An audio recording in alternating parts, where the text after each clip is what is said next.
I'm going to be 100% open, 100% honest. Kyle, I'm here and been here for 33 years for something I did not do.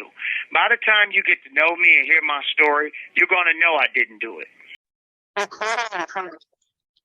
Hey, it's Kyle. Thanks for joining the Amplified Silence podcast and YouTube show.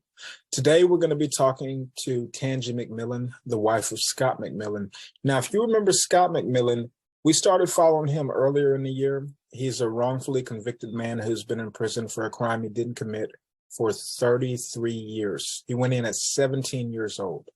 So we've been picking up with this story as we're able to, and there's been some rapid developments. He now has DNA evidence overturning the prosecution's theory that put him in prison for the rest of his life. I'm going to interview Tangie MacMillan, his wife, who has been there on this journey with him for the entire 33 years and is able to add a perspective of a wife or a loved one on the outside that we often don't hear from when we are investigating wrongful convictions. So I just want to appreciate Scott and Tangie for helping us make this happen here at Amplified Silence. We'll be following your story and promoting it still. And I encourage you all to like and share and subscribe to the channel so that we can make this type of content more available for people who want to listen to this. Thanks again. I'm Kyle with Amplified Silence, where we highlight the excessive incarceration of individuals who've been clearly rehabilitated or wrongfully convicted. Take care.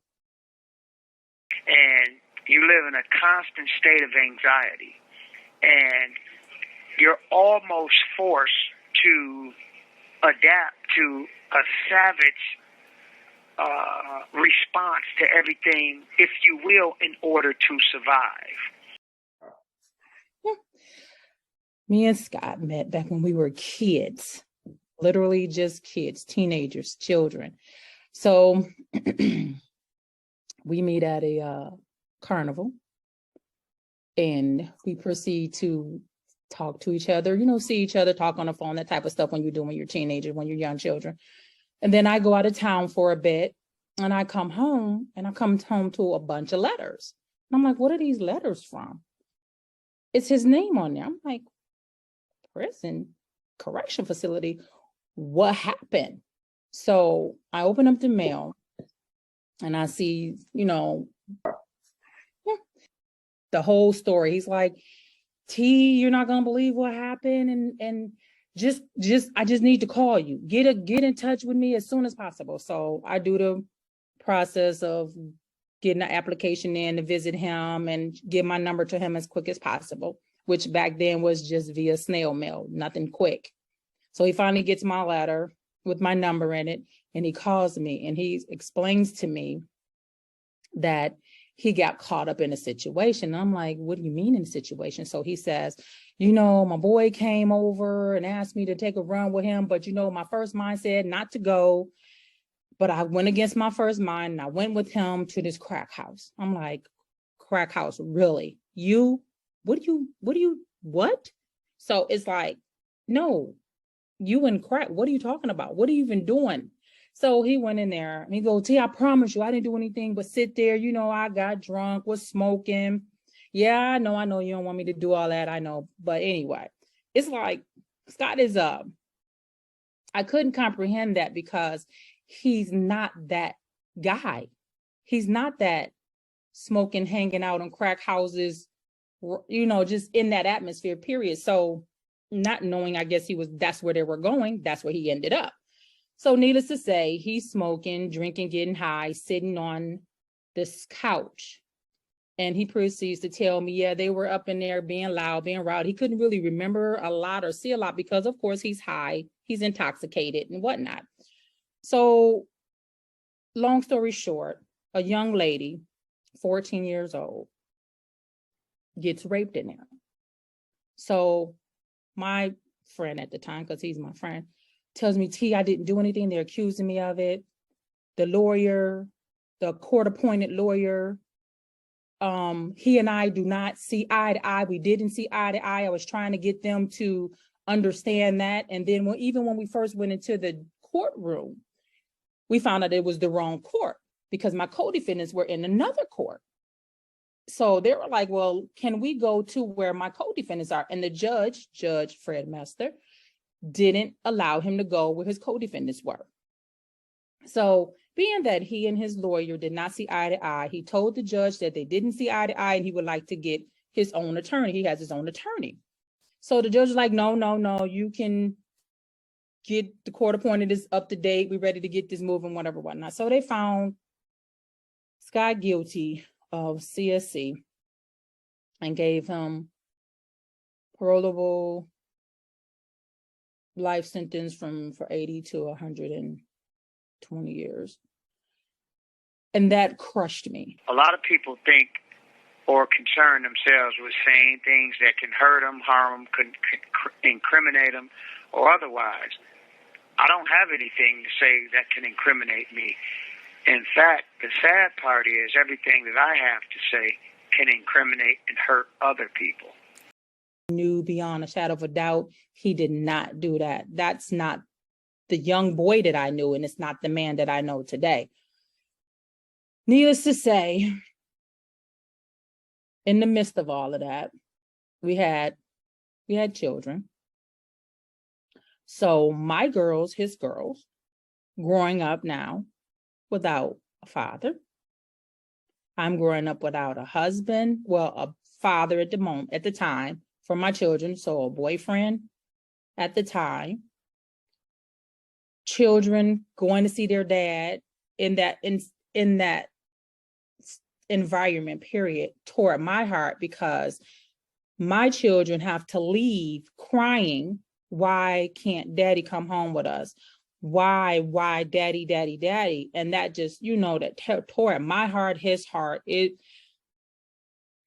just got so bad that I just periodically just took them further and further to see him like that, because it was just too much. It was just too much. But thank God, Kyle, that I had the support system that I had to raise my girls, because without that, I don't know how we would have made it, but the struggle would have been so much more.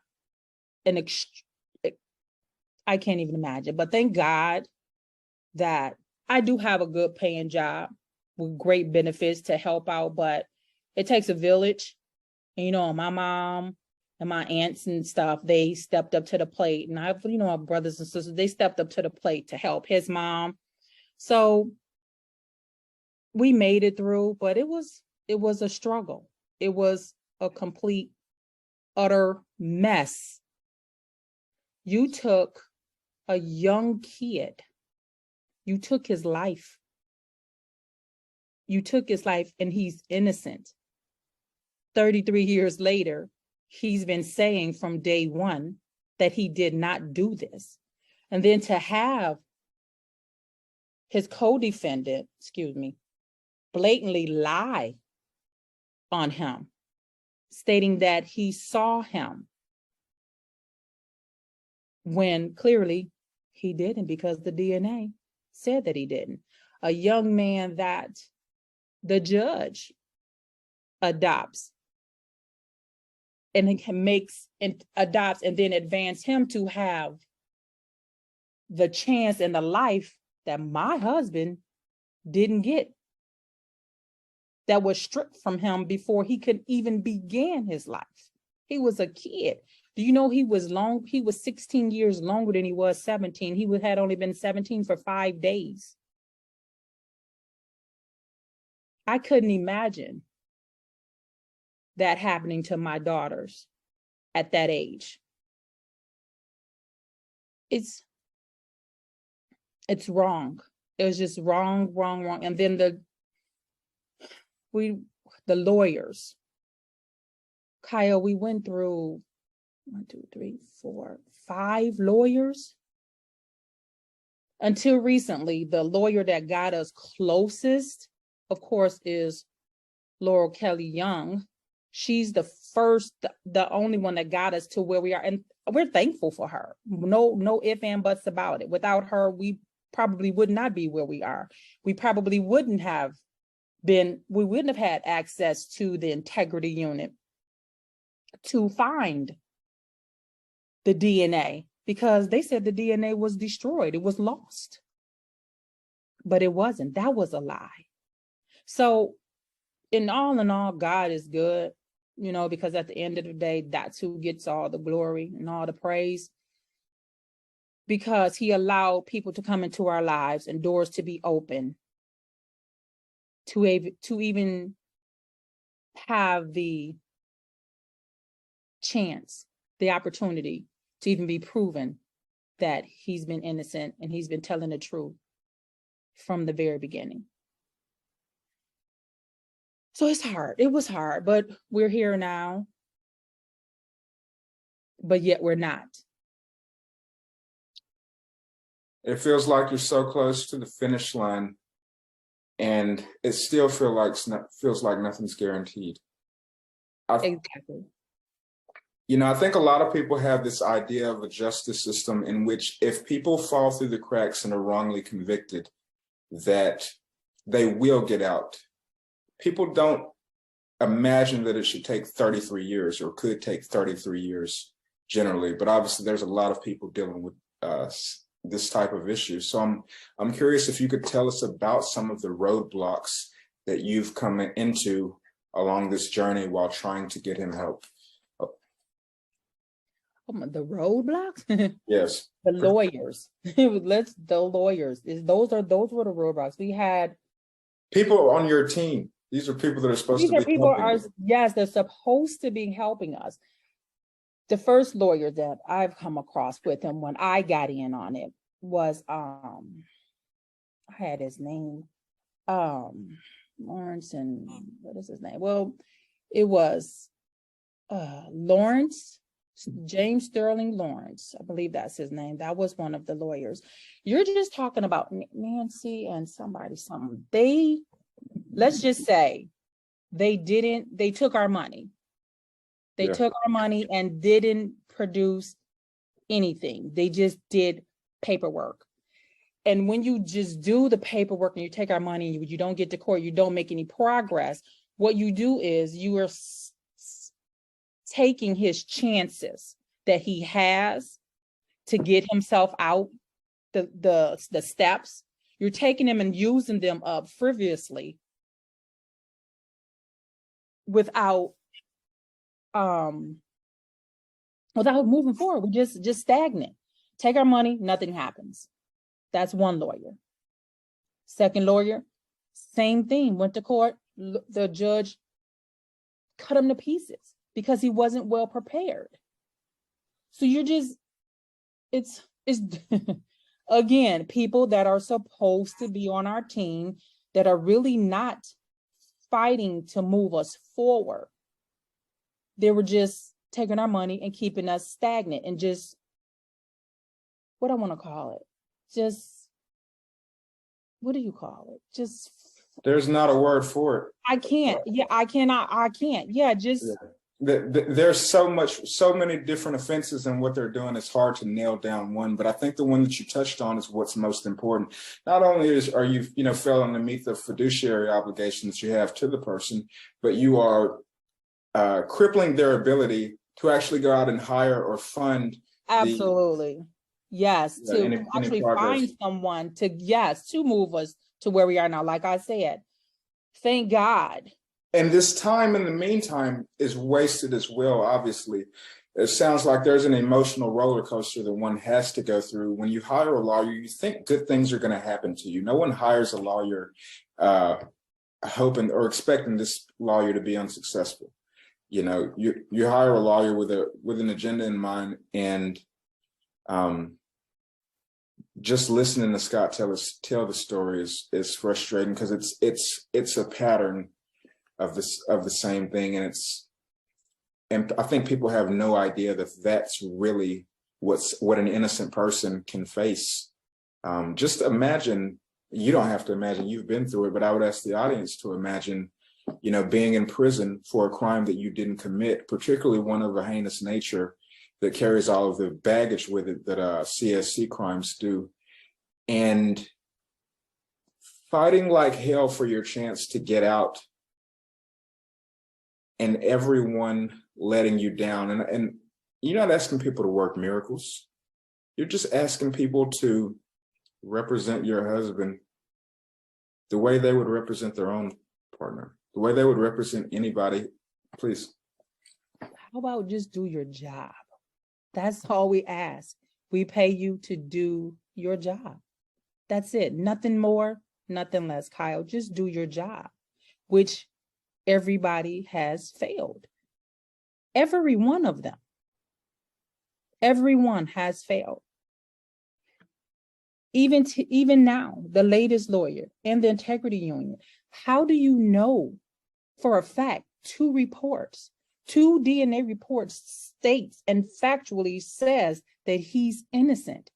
So how do you not have my husband back in court immediately?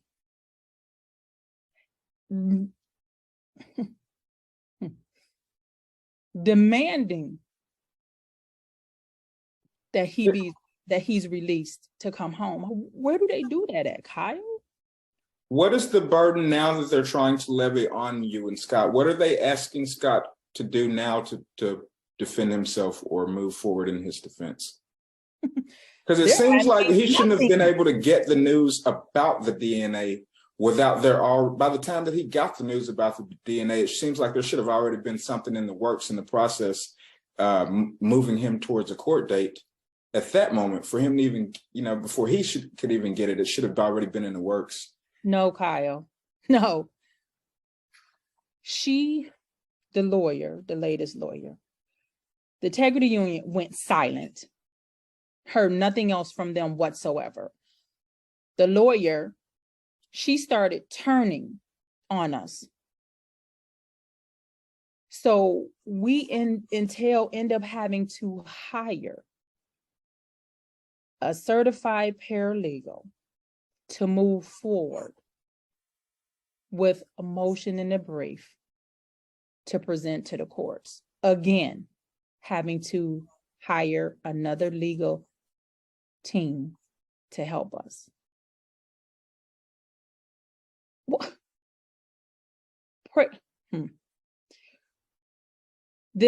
Because this guy, he's brilliant, and he's gotten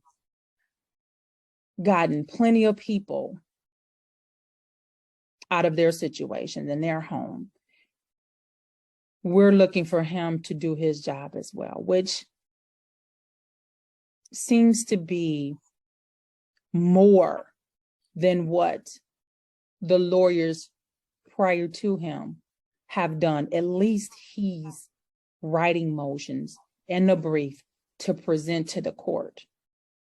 The other lawyers said such, but didn't provide anything.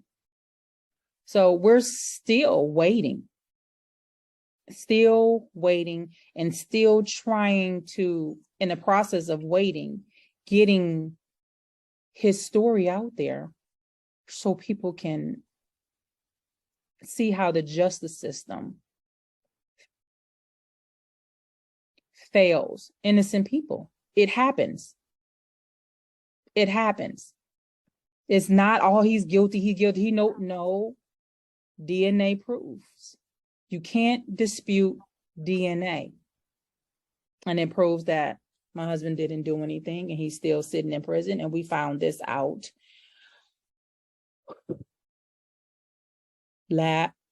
April of this year,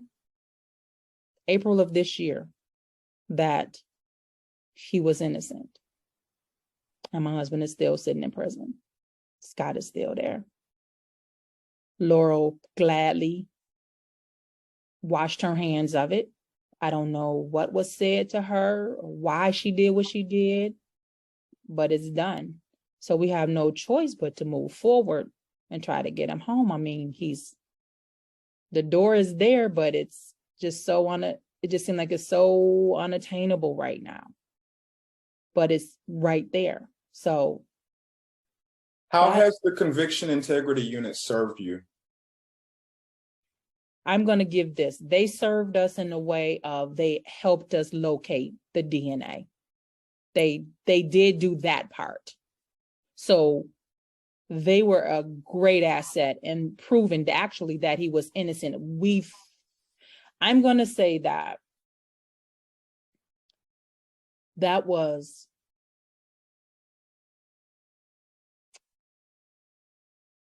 a great accident that they stumbled upon. That was because like I said, we were told that it was destroyed. When were you told that it was destroyed? Or how long had you been believing that DNA evidence was unattainable in Scott's case? I'm gonna say not even a year after he was quote unquote found guilty.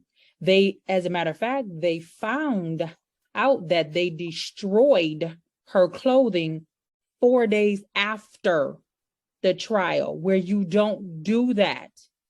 The judge ordered them to keep everything. It was ordered, but it was destroyed.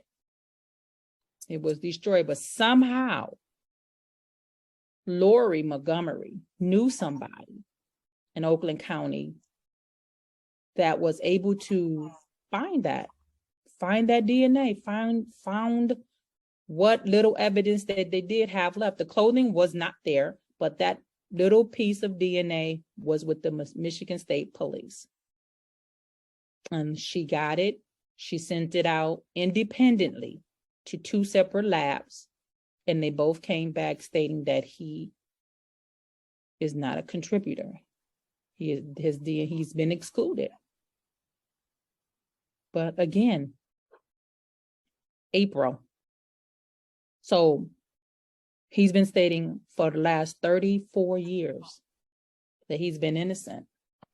So can you please tell me, when you find out that he didn't do it, why is he still in prison? Ms. MacMillan, can you tell us who Scott has become? Can you tell us what his journey has been like, and explain to us who you've watched him grow into? I watched Scott come from being a young, scared little boy who was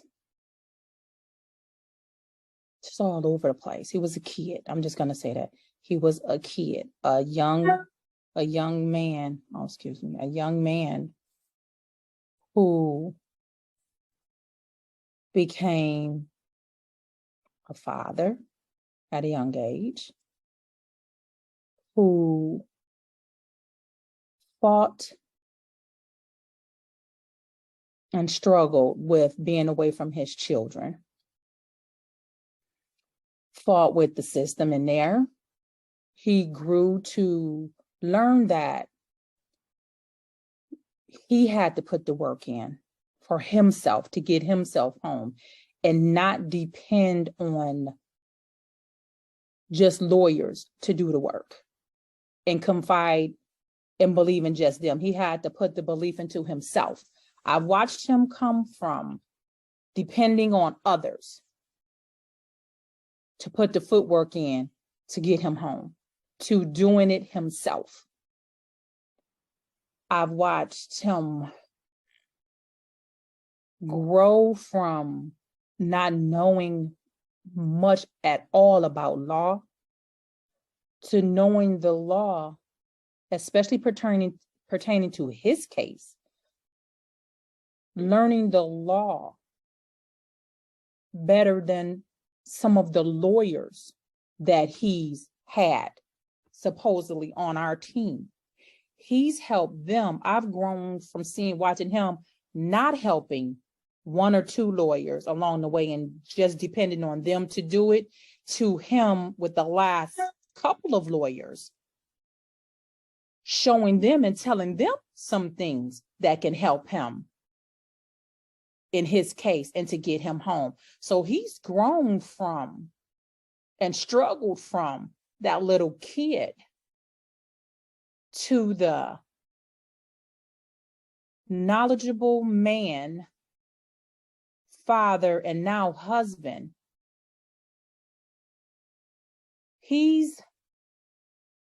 And I'm not just saying it because he's my husband, but However, he is one of the strongest, most intelligent men that I know. And I've been around a lot of men. It's a lot of men in my family. And I've worked around a lot of men. I work in a plant. I work for Ford Motor Company, which is male predominant. So when I say I've been around a lot of men, I've been around a lot of men. And he is very smart and very intelligent. And he has the biggest heart. So for him to, he's a beautiful human being, he really is. So for him to be stuck back there, stuck in prison and not allowed out here to be an asset to society is a great waste. He has so much to give and so much to share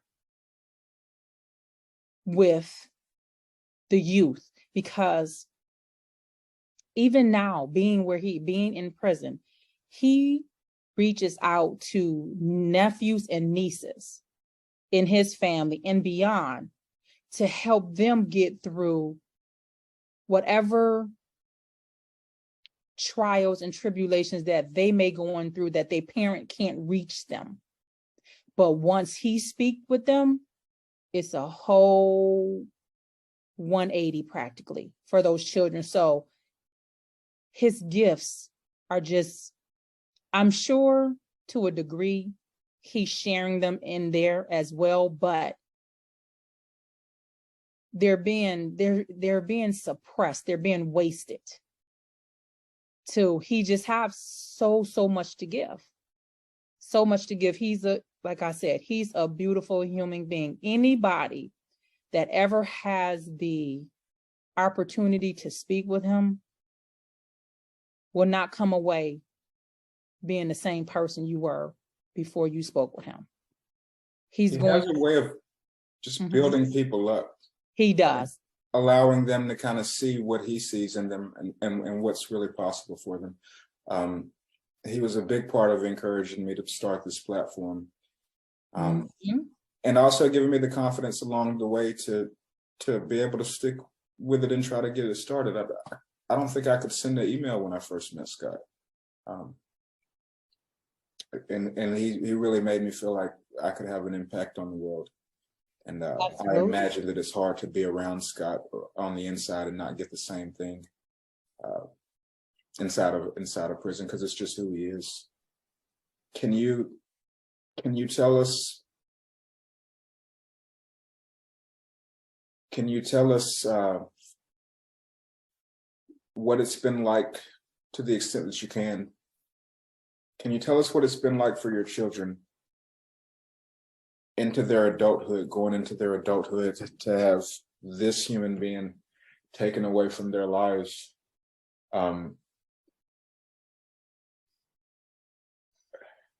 It's a recipe for so much.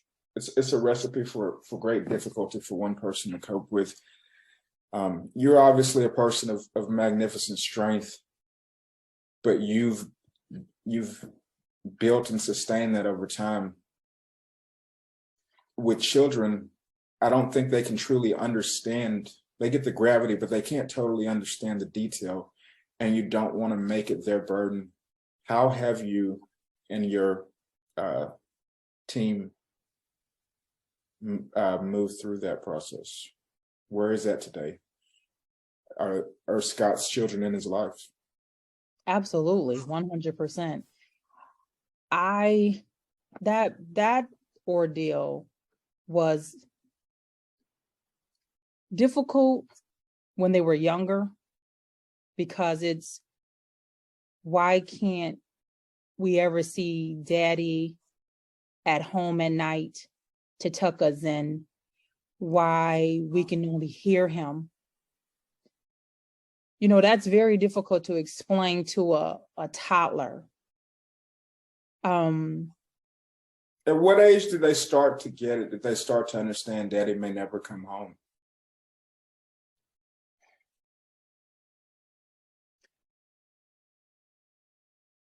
No age, because he's always was coming home. It wasn't never he's not coming home, because he's still coming home to this day. So we never allowed them to ever think he wasn't coming home. That wasn't an option. It still isn't an option.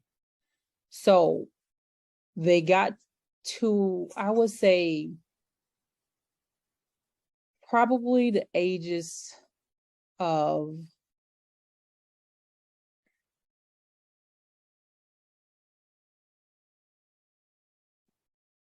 they some smart little girls. So the oldest, I would say she understood probably by the time she was 7. She got the gist of it. She could pretty much comprehend what was going on. As long as she was able to speak with her dad on a daily basis and he talked to her, she was okay. They're 11 years apart. So the baby, she got it around the same age, 6, 7. So, like I said, because he's always been present, even if it's just by phone, it didn't matter. He was always present. He was always able to say to them good night, even though he wasn't there physically, but he was coming. He's coming. And they never gave that. They never thought that he wasn't. They still don't think to this day that he isn't coming home. But of course, they're grown. They're young women now. So they understand the legality of it now and what happened. So they're very successful young adults in society. Our youngest just graduated college with her master's. The oldest, she stopped for a second, but she's going to be graduating this summer with her bachelor. So it was rough, like I said, when they were younger, but he was never not there. He just wasn't there physically.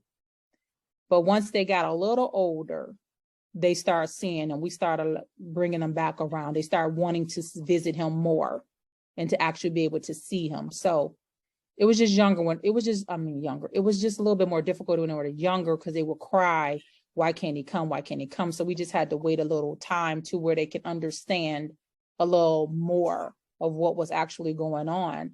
But despite his circumstances, we have 2 successful young ladies in society contributing their part. So we're very proud of them.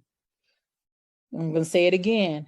Without God, all of this and none of this would be possible. But again, the support system as well is just. I think you're probably better suited than anyone else in the state, maybe to tell the audience how to be supportive of someone on the inside. I think most of us are met here because we have someone we love or we have people that we care about on the inside. What have you learned in this ordeal that you can share with other people to help them get through this process?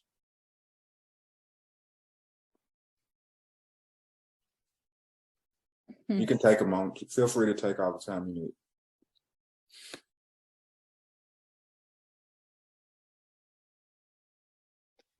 I'm going to say for me, and I don't know, I can't speak for anyone else, but for me, Kyle never, ever gave up my faith in God. I always stood on that. I always told, if you ask God, he will always say, my Tangie, my wife, has always said, God got us. God got us. I never wavered in my faith. I never not believed him from day one, even though he sent me all of his paperwork, transcripts, everything. I never not believed him. I always believed him, and I stayed in faith, and I stayed prayerful, no matter what happened, no matter what. And I just stayed. I just stayed with him. No matter what went on in my life, I'm not going to sit here and say I was a steady 34 years. No, I was a kid. We were kids when we first met. So of course I had some growing up to do. However, no matter what was going on in my life, he always remained a constant, no matter what. Now that is that. Basically, this is a team effort. It seems like everyone's Absolutely. ability to survive this was a team effort. Absolutely. Absolutely, because it took him as well to be an intricate part of talking to me when I was having a rough time. He was my rock as well as I was his rock. So it definitely is a joint effort. It takes even when, and I hate to say it, but when family members do fall off and not there, we only had each other. So it's, again, it's a joint effort. It was not easy. It was not easy. It was a struggle, but we pulled through. We made through. We had our trials and tribulations like anyone else would. However, what's meant to be is meant to be. And I never ever believed that he was not coming home. Never. Like he always told me, he would try to give me a way out. T, this is my, this is my life. This is my plight. You don't have to. I have to do this bit. You don't have to do the bit. I said, yes, I do. If you doing it, I'm doing it. If you're nothing else, first, you were my friend before anything. And I don't use that word lightly. He and I became friends, like heavy friends, before anything. So, no, I just always believed him because I knew he wasn't that type of guy. So if I can't stand with you in your worst of worst times and say I'm your friend, how can I dare say I'm your friend when you come home, but I wasn't there but through your worst of times, but I'm going to be here now that everything is good.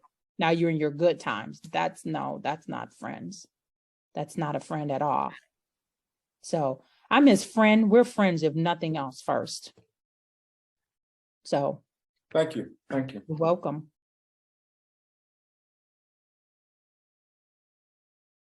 I get that. Right. Are you gonna wait till you're 50 years in and then start? You got your. Hey man, I can't wait to get out of here and sit down with you, because you literally articulate what I'm feeling and what I'm thinking. Every time you jump in there and you say something, and that's why I keep calling you guys angels. And you are, in my eyes, for real, because you get it. You do get it. Like you said, you don't say it all the time, but you get it. You really do. And so from this point on, I'm just going to trust in the spirit of you, for real, because you said it, and that's how I feel.